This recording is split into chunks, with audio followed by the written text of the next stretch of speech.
आप जो बात अभी सुने हैं तो बहुत काबिल मस्तिष्क होगा था, तो 72 घंटे रखता है, इसके बाद फिर वो नई दुनिया में चला जाता है। और यहाँ तो पल पल चेंज होता रहता है। अभी आप हमें कुछ कह रहे हो, हम आपको कुछ कह रहे हैं, कुछ बात 72 घंटे बाद आप मुझसे पूछिए तो मुझे लगेगा मैं तो ऐसा नहीं कहा था, मैंने ऐसा नहीं बोला था। अब विस्मरण हो जाता है, ये होता है। इसी प्रकार से सुनी हुई बातें चार आदमी चार तरह से हो ही जाएगा, स्वाभाविक है। में से चमत्कारी जादू टोनों आदि की बातें निकाल दें तो हम देखेंगे कि जीवन को ऊपर उठाने वाली असंख्य बातें उसमें भरी पड़ी। बाइबल में जादू टोना की बातें ज्यादा है, यदि उनको आप निकाल दीजिए तो जीवन को उठाने के लिए बहुत सुंदर और सॉलिड चीजें हैं। आपका गीता, बौद्धों का धम्मपद, ये लगभग मेल खाता है चाइना का ताओ उपनिषद, ये मेल खाते हैं। ऐसा लगता है ये कहीं एक ही दाई बाप के ये बेटे हैं। इनके विचार बड़े अच्छे और मेल खाते हैं। प्रभु के राज्य का उपदेश। प्रभु का राज्य कहीं दूर नहीं है, वह हमारे भीतर ही है, हमारी आत्मा के भीतर है। हमें उसकी स्थापना करनी होगी। हम अपने आप को बदलकर अपने में परिवर्तन करके प्रभु का राज्य ला सकते हैं। उसके लिए हमें सबके साथ प्रेम करना होगा, सबके सुख में सुखी होना होगा, सबके दुख में दुखी होना होगा। हम अलग अलग नहीं हैं, हम सब एक हैं। प्रभु के राज्य में अहंकार घमंड का स्थान नहीं है, अमीरों का वहां प्रवेश नहीं है। जो नम्र हैं, विनीत हैं, गरीब हैं, दीन हैं, सच्चे हैं, ईमानदार हैं, दयालु हैं, उन्हीं को उस प्रभु के राज्य में प्रवेश मिलेगा। प्रभु के ईसा का ऐसा उपदेश था। पवित्र जीवन, सत्यमय जीवन बिताओ, सब पर प्रेम करो, सब पर दया करो, दान करो, क्रोध मत करो, लोभ मत करो, विषय वासना के फेर में मत पड़ो, अपराधी को भी क्षमा करो, पाप से घृणा करो, पापी से नहीं। जो सत्य हो उसे प्रकट करने में झिझक मत करो, न अन्याय करो, न अत्याचार, न दिखावा करो, न प्रदर्शन। ईश्वर पर विश्वास करो, गरीबों की सेवा करो, खून न बहाओ, तलवारें न चलाओ, पाप है। यही था ईसा का संदेश। पूरी कुरान का यह सार है, बाइबल का पूरा यह सार है। कोई भी ग्रंथ है दो ही चार बुनियादी बातों से चलता है, फिर लोग उसमें महात्मा और चमत्कार और न जाने क्या क्या डाल करके इतना मोटा कर देते हैं, जबकि इतना जरूरत होती नहीं। बलिदान। पैसे वाले स्वर्ग राज में प्रवेश नहीं कर सकते, सुई के छेद में ऊंट भले निकल जाए, ऐसा उनका नारा था। धनवान व्यक्ति प्रभु के राज्य में नहीं पहुंच सकता। अपनी सारी दौलत गरीबों में बांटकर अकिंचन बनकर मेरे साथ आओ, ऐसी बातें सुनकर पैसे वाले लोग ईसा के विरोधी बन गए। पुरानी गलत प्रथाओं का भी ईसा ने विरोध किया। सत्य के लिए वे किसी का भी परवाह नहीं करते थे। नतीजा यह हुआ कि दिन दिन उनका विरोध बढ़ने लगा। सन 29 ईस्वी के लगभग प्रभु ईसा गधे पर चढ़कर यरूशलेम पहुंचे। मतलब 29 वर्ष की उम्र में उन्हें गधे पर चढ़ा करके यरूशलेम ले जाया गया। वहीं उन्हें पकड़ने और दंडित करने का षड्यंत्र रचा गया। राजा पितालुस बोला यह निर्दोष है। विरोधी बोले यह अपने को ईश्वर का पुत्र कहता है, इसे क्रूस पर लटकाना चाहिए। आखिर विरोधियों की बात मान ली गई। कोई व्यक्ति आता है जब यहां ना, जैसे हम एक निवेदन करूंगा, अब आप लोगों को आश्चर्य होता होगा या कि मजाक लगता होगा या कि खिलवाड़ लगता हो, जो भी आपको समझ में आए। अक्सर ऐसा होता है। मैं पूछता हूं आपसे ही कि वो 12 पैगंबर मेरे सामने क्यों खड़े हुए, मैं ही आप से पूछता हूं, पर आप अभी झूठ मान जाओगे, मुझे ही झूठा कहोगे। और यदि आपको बस चलेगा तो मुझे भी क्रूस पे लटका दोगे, मुझे भी यही कहोगे। लेकिन मैं ये पूछता हूं कि आज तक मोहम्मद साहब का दर्शन हिंदू को हो जाए, और एक मुसलमान को राम का दर्शन हो जाए, और एक ईसा को, एक सिख को दर्शन हो जाए, और एक सिख को ईसा का दर्शन हो जाए, शायद इतिहास में ढूंढने में भी मिलना मुश्किल है। और सारे एक साथ खड़े हो जाए। मैं उन्हें निमंत्रण नहीं दिया था, मैं दिल खोल के कह रहा हूं क्रॉस पे लटकाना हो तो लटका दो, मैं चढ़ जाऊंगा ईसा की तरह। मैं कोई बनावटी नहीं कर रहा हूं, लेकिन आज आप भी कहोगे कि झूठा है। ऐसे जो व्यक्ति आते हैं, समाज में कुछ काम करने के लिए आते हैं, तो समाज उन्हें उस समय स्वीकार नहीं करती। ये झूठा है, लवरा है, अपने को भगवान बनाना चाहते, ये बना।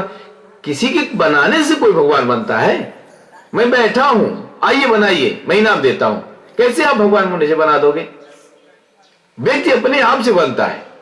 यदि मैं काबिल होता, मैं लिख रहा हूं, पढ़ रहा हूं, त्याग कर रहा हूं, वैराग्य कर रहा हूं, दिखाई नहीं दे रहा है आपको? ईसा अपने लड़के बच्चे नहीं पैदा किए, घर शादी ब्याह नहीं किए, ये गरीबों के पीछे मर रहे हैं, दीनों के पीछे मर रहे हैं, रोगियों के पीछे मर रहे हैं, कोड़ियों के पीछे मर रहे हैं, दीनों के आगे नहीं दिखाई दे रहा है क्या? उसको ये दर्द है, तो अपना वो दर्द लेकर समाज में पैदा हुआ और दुखिया और सबको सुंदर बनाना चाहता है। यदि वो अपने बारे में कुछ कहता है तो क्या बुरा करता है? डॉक्टर ये ना बताए कि मैं एमबीबीएस पढ़ा हूं तो आप पेट भरवाओगे? ड्राइवर ये ना कहे कि मैं ड्राइवर हूं तो आप गाड़ी दोगे उसे? इंजीनियर ये ना कहे कि मैं इंजीनियर हूं तो क्या आप उसे इंजीनियरिंग का काम लोगे? बोलो। यदि पढ़ा व्यक्ति ये ना कहे कि मैं 12 पास हूं, एमए पास हूं, तो क्या उसे आप शिक्षक रखोगे? तो यदि कोई आया और कह दिया कि मैं इस काम के लिए आया हूं तो बुरा क्या है इसमें? लेकिन यहां के लोग स्वीकार नहीं करते। यही हमेशा होता आया है, आज भी होता ही रहेगा, ये दुनिया का काम है। लेकिन जो आते हैं ये काम करने के लिए वो इसकी चिंता नहीं करते। राजा पितालुस बोला यह निर्दोष है। विरोधी बोले यह अपने को ईश्वर का पुत्र कहता है, इसे क्रूस पर लटकाना चाहिए। आखिर विरोधियों की बात मान ली गई। ईसा ने क्रूस पर लटकते समय भगवान से प्रार्थना की, हे प्रभु, क्रूस पर लटकाने वाले इन लोगों को क्षमा कर, वे नहीं जानते कि वे क्या कर रहे हैं। बताइए, क्रूस पर लटकाए जा रहे हैं और आपके लिए दुआ मांग रहे हैं। आप ही लटका रहे हो, आप उनके प्राण ले रहे हो और आपके लिए वो दुआ मांग रहा है। हो कौन सकता है वो? आज पूजा करने वाले कभी यही पूर्वज, उन्हीं पूर्वजों के हम औलाद हैं जिन लोगों ने ऐसे नबियों ऐसे फकीरों की खून बहाया है। तो आज हम यही उन्हीं पूर्वजों की धरोहर लगे ढोएंगे तो आज भी तो आप ही हो, आज भी आप भी करो। या कि वास्तविकता को समझो। उन्हीं डॉक्टर कहेगा ही कि मैं डॉक्टर हूं। आज डॉक्टर आंख वाले आने वाले, तो यदि आंख के डॉक्टर ना हो, कहे पेट के डॉक्टर हैं, आंखें नहीं है, तो क्या आप उन्हें आंख दिखाओगी? तो हर आदमी को अपने परिचय बताना पड़ता है। जो काम करने आता है वो अपना परिचय बताएगा ही, तभी आप हो सकता है समझो, करो। क्योंकि जीवन का एक अंत है ना। यदि वो छिपा रह जाता है और छिपा ही चला जाता है तो उसकी आत्मा उसे श्राप दे, उसकी आत्मा उसे पटक पटक के मारेगी कि तू जिस काम के लिए गया तो खुल के किया क्यों नहीं, तू छिपाया क्यों रहा? तो खल ज्ञानी बनेगा, तो अपने को ऐलान करेगा ही कि मैं इस काम के वास्ते आया हूं, मैं ये काम चाहता हूं, अब मर्जी आपकी। तो ये आज भी सामान्य समाज में ये बात लगती है। तो यदि ईसा ने कह दिया कि मैं ईश्वर पुत्र हूं तो क्या गलत किया? अभी तो कहते हो कि मैं ईश्वर पुत्र हूं। कौन ऐसा व्यक्ति है जो ये नहीं कहता कि मैं ईश्वर का बेटा हूं? कौन ऐसी बेटी नहीं कहती जो मैं ईश्वर की बेटी हूं? तो यदि उन्हें कहे तो क्या गलत किया? कह दिया मैं ईश्वर पुत्र हूं, लेकिन विरोधियों ने, पाखंडियों ने क्रूस पे चढ़वा दिया, अब आज पूजा करते। ये दुनिया का काम है। उसने कहा था दुनिया के लोग पहले मारते हैं और फिर दफनाते हैं, और दफनाने के बाद प्रयासित स्वरूप पूजा करते हैं। वो पूजा नहीं करते, प्रयासित करते हैं, उसका नाम उन्हें पूजा रख लिया है। और जब वो जिंदा रहता है तब उसको दफनाते हैं, पागल बेवकूफ कहते हैं, मारते हैं, क्रूस पे चढ़ाते हैं, जहर पिलाते हैं, गोली खिलाते हैं, बंदूक से सामने सीना पर तानते हैं। ऐसी है दुनिया। प्रभु ईसा भारत आए। जिस समय विरोधियों का गुमसुम मसौदा चल रहा था, ये थोड़ी सी बात हटके है, ये पहले की है। टेंशन से मुक्त पाने एवं आत्मज्ञान सीखने, गीता का उपदेश सुनने के लिए बेतलाम से भारत आए थे। ये क्रूस में चढ़ने के पहले आए थे। कश्मीर में 5 वर्ष तक रहकर ध्यान योग, प्राणायाम, परकाया प्रवेश, प्राण संचय जैसे योगिक क्रियाएं सीखे। आत्मज्ञान प्राप्त करने के बाद पुनः बेतलाम गए थे। कश्मीर में आज भी उनका स्थान है, जगह है, समाज बनी। प्रभु ईसा को क्रूस पर चढ़ाया गया, कील गाड़कर उनकी हत्या की गई, फिर भी वे विचलित नहीं हुए, क्योंकि आत्मज्ञान के साथ ईश्वर का दर्शन हो चुका था। इस गलती को जनता ने महसूस की। तत्पश्चात उनके बताए रास्ते पर चलने में अपने को तैयार किया। उस समय यहूदी मान्यता प्रधान थी। तौरेत, इंजील, जबूर जैसे ग्रंथों में इब्राहिम एवं मूसा जैसे महान पुरुषों की नीतियां चल रही थी।